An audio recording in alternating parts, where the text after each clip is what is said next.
Hello everyone, this is English for Always. Jane Austen beloved Pride and Prejudice is a book that you must read for every person. In this video, we're gonna watch chapter 1 of this novel and realize that every character will win our hearts gradually. Now let's start.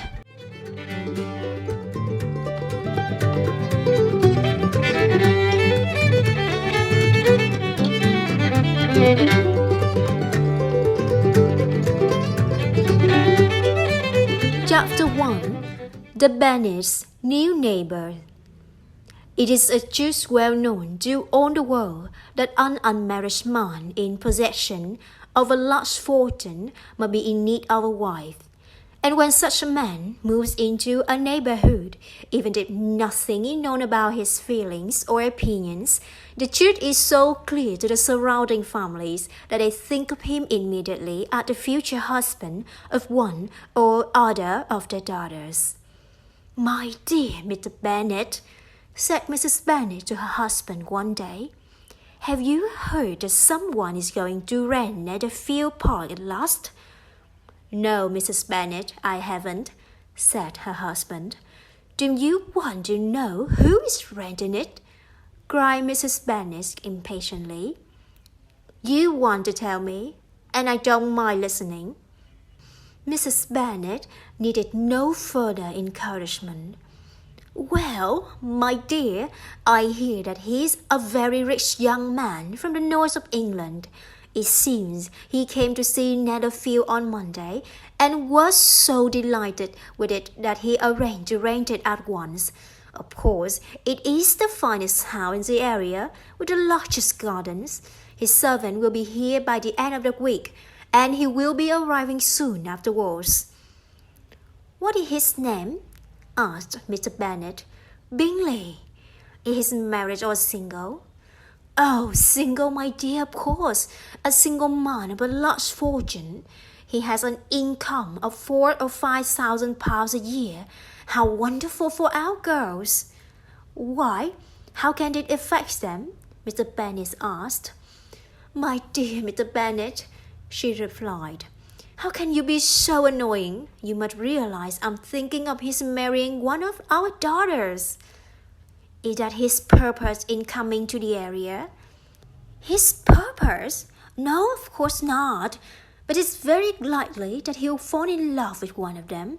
And I want him to see the girls as soon as possible before our other neighbors introduce themselves, so you must visit him as soon as he arrives." "I really don't see why I should," said Mr. Bennet. "You and the girls can visit him, or perhaps you should send them by themselves. Yes, that might be better. And you as attractive as any of them, and Mr. Bingley might like you best." "My dear, you flatter me," replied his wife. "I certainly have been called beautiful in the past, but I think a woman with 5 adult daughters should stop thinking of her own beauty. Mr. Bennet, I beg you to visit him. You know, it's correct for the gentleman of a family to visit new neighbors first. I simply cannot take the girls to see him unless you have already met him." "Surely you worry too much about the rules of the polite society. I'm sure Mr. Bingley will be delighted to see you all, and I'll write him a few lines which you can give him, agreeing largely to his marrying any of the girls, although I must especially recommend my dear little Lizzie." "Oh no, Mr. Bennet," gasped Mrs. Bennet, horrified. "Please don't do that. And Lizzie is no better than the others, although I know she's your favorite. Our daughters are all very silly and snoring girls, it's true, but at least Lizzie is a little more intelligent than her sisters." "Mr. Bennet, how can you speak so unkindly of your own children? Oh dear, how ill I feel. Have you no pity for me? Don't you realize how I suffer?" "Indeed, my dear, I suffer with you for the last 23 years. But I think you will recover and live to see many more rich young men come into the neighborhood." When he was young, Mr. Bennet has made the mistake of falling in love with a pretty but foolish young woman. during the long years of their marriage, he has had time to regret his mistake. He soon realized that his wife had little intelligence or common sense and was only interested in talking, shopping, and finding husbands for her daughters. His experience has made him rather bitter, but he could not stop himself mocking his wife, who never understood her husband's sense of humor.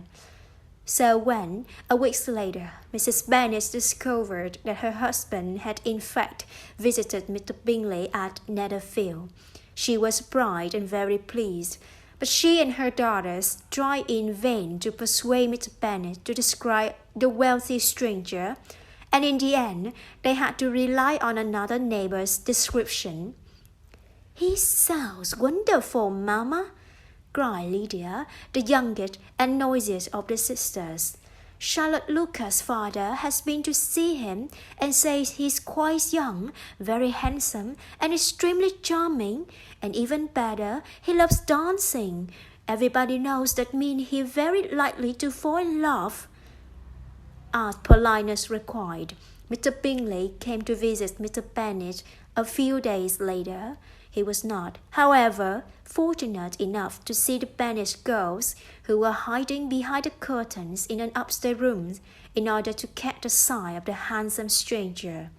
Mrs. Bennet planned to invite him to dinner, but in fact they met him at another social event first. The Bennets lived in the small Hertfordshire village of Longbourn, and public dances were regularly held in the nearest town, Marathon. The girls were greatly looking forward to this particular dance because they had heard that Mr. Bingley would be attending with a group of friends from London.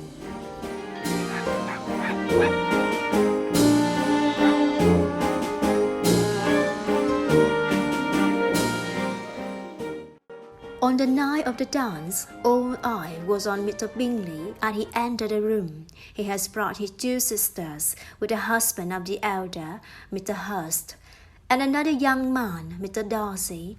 Mr. Bingley was indeed good-looking and gentlemanlike, and his sisters were fine, fashionable women.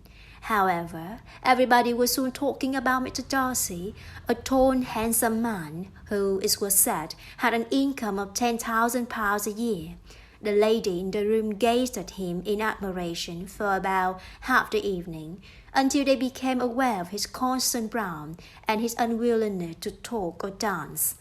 Then there was a general agreement that he was proud and disagreeable, and considered himself superior to country people.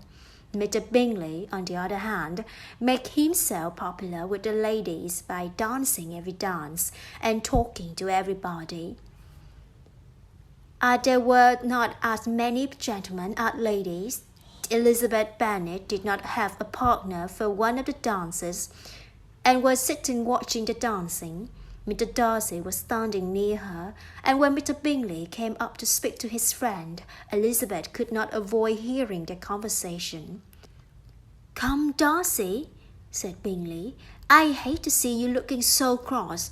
Why don't you dance with one of the lovely girls?" "Certainly not," replied Darcy. "You know how I hate dancing with a partner I don't know. I would particularly dislike it at a village dance like this. Apart from your sisters, there isn't a woman in the room I would even consider dancing with. You are dancing with the only attractive girl here."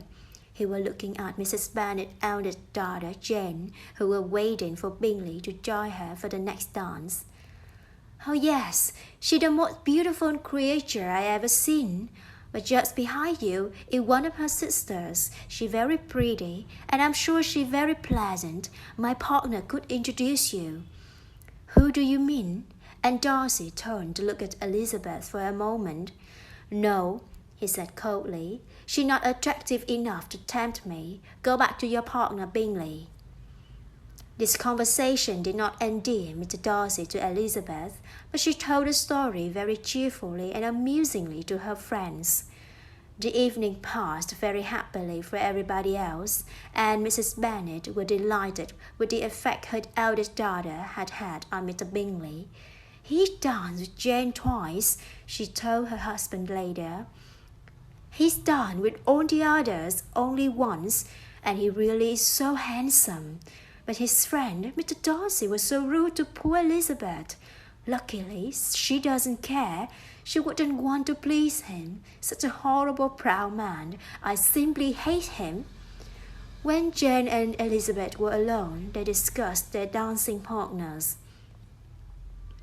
"I was really very flattered when Mr. Bingley asked me to dance a second time," said Jane, blushing. "I didn't expect it at all." "Didn't you?" said Elizabeth. "I did, dear Jane. You was 5 times prettier than any other woman in the room, but you're too modest ever to expect admiration." "I have to admit that I like Mr. Bingley," continued Jane in her gentle voice. "He's so good-mannered and agreeable." "He also handsome," added her sister, "which makes his character quite perfect. But what did you think of his sisters?" "Very pleasant when you get to know them. The younger, Miss Caroline Bingley, will be living at Netherfield with her brother. I'm sure we will enjoy having her as a neighbour." Elizabeth listened in silence. She was not convinced. Jane is so kind, she thought, always ready to see the good side of people's characters. "I considered Mr. Bingley's sister Jew Brown almost rude, in fact. I'm sure they feel superior to most other people, like Mr. Darcy," but she did not say any more. After the dance, the Bennet and Bingley families began to visit each other every few days. It became evident that Mr. Bingley admired Jane very much, and Elizabeth knew that her sister was close to falling in love with him. She was discussing this with her good friend Charlotte Lucas one day. Charlotte was a sensible, intelligent young woman of 27, the eldest daughter of Sir William and Lady Lucas, who were neighbours of the Bennet family. "It's a good thing," said Elizabeth, "that if Jane is in love with Mr. Bingley, nobody will know, because she always behaves so cheerfully and normally." "That's sometimes a mistake," replied Charlotte, shaking her head wisely. "If she doesn't know her feelings at all, even to the man she loves, she may lose the opportunity of catching him. Jane should use every moment she gets with Bingley to attract and encourage him." "But I consider a man should try to discover a woman's feelings, not wait for her encouragement. And Jane probably doesn't know what her real feelings for Bingley are yet. She has only seen him a few times, not often enough to understand his character or be sure that she really loves him." "Well, I wish Jane success with all my heart," said Charlotte finally. "But I think she have as much chance of happiness if she married him tomorrow, and if he studied his character for a whole year. Happiness in marriage is just simply a question of chance. I think it's better to know as little as possible about the person you're going to spend your life with." Elizabeth laughed, sure that Charlotte did not mean what she was saying. While observing Mr. Bingley's interest in Jane, however, Elizabeth had not noticed Mr. Darcy's interest in herself. Although at first he had not even considered her pretty, he now began to realize what a beautiful expression her dark eyes gave to her intelligent face, and what an attractive figure she had. "Of course, she is only an unfashionable village girl," he told himself, "but her conversation is often quite amusing. Whenever they met, he did not speak to her, but stood near her, listening to her and watching her closely, conscious of a wish to know her better." One evening, at a party at the Lucases' house, Darcy was standing alone, as usual, away from the other guests, watching the dancing. His host, Sir William, came to speak to him. "Mr. Darcy, are you enjoying the dancing, sir? What a delightful entertainment it is." Darcy frowned. "Yes," he said with cool disdain. "It's something that any uneducated person can be good at." "I'm sure you're good at dancing yourself, sir," replied Sir William cheerfully. Look, here's Miss Elizabeth Bennet. She was crossing the room at that moment. Let me persuade you to dance with her. You cannot refuse to dance when so much beauty is in front of you. Indeed, sir, replied Elizabeth quickly, in some embarrassment. I have no intention of dancing. You must excuse me. Miss Bennet, please allow me the pleasure of dancing with you, said Mr. Darcy politely, holding out his hand. But with equal politeness, Elizabeth refused again and turned away. Mr. Darcy was watching her walk away with a sly smile on his face when Caroline Bingley came up to him.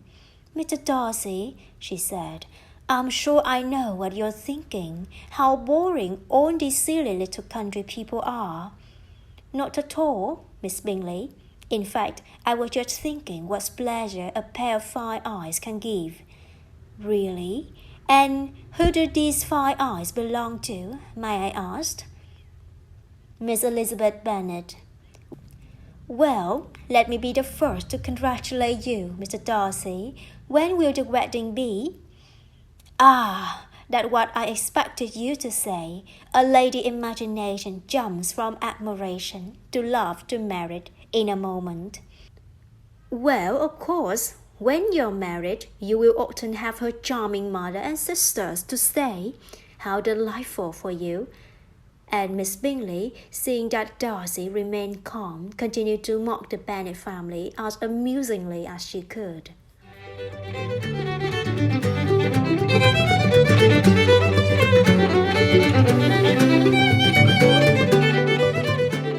Mr. Darcy is not so handsome after all, is what Miss Lizzie think about him after the ball.